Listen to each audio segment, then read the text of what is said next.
رعد الشمال من كلمات الشاعر عبد الله بن عتيق. الدولة السعودية الثالثة قيادة مؤسس هذه البلاد والذي نعيش الآن والحمد لله في ظلها، في ظل الإسلام، في ظل كتاب الله عز وجل، ناج هذه الدولة ودستورها.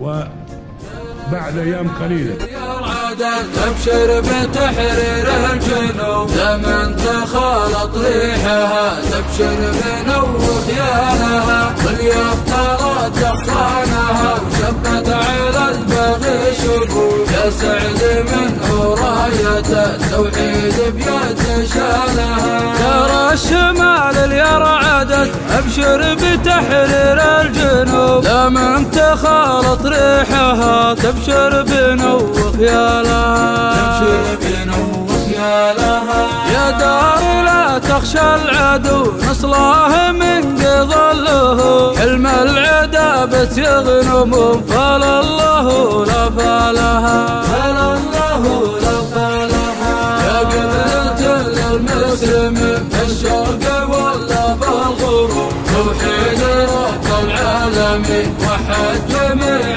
عيالها. يا قبلة للمسلمين بالشرق ولا بالغرب، توحيد رب العالمين وحد جميع عيالها.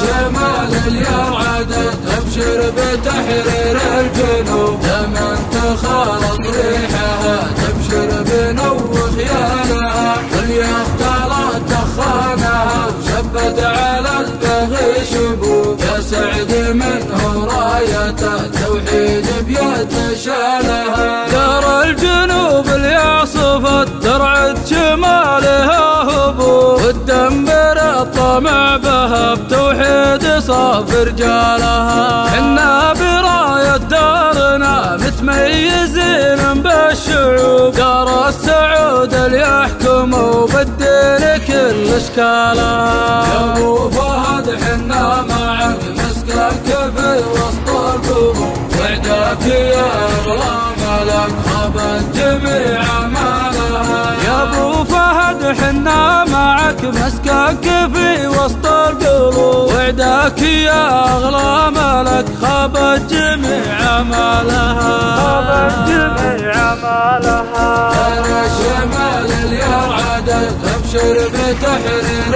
الجنوب، لمن تخالط ريحها تبشر بنو خيالها، واليافطة دخانها وشبت على البغي شبوب، يا سعد منه راية التوحيد بيد شالها. ترى شمال اليرعدت ابشر بتحرير الجنوب، لمن تخالط ريحها تبشر بنو خيالها، واليافطة دخانها وشبت على البغي شبوب، يا سعد منه راية التوحيد بيد شالها.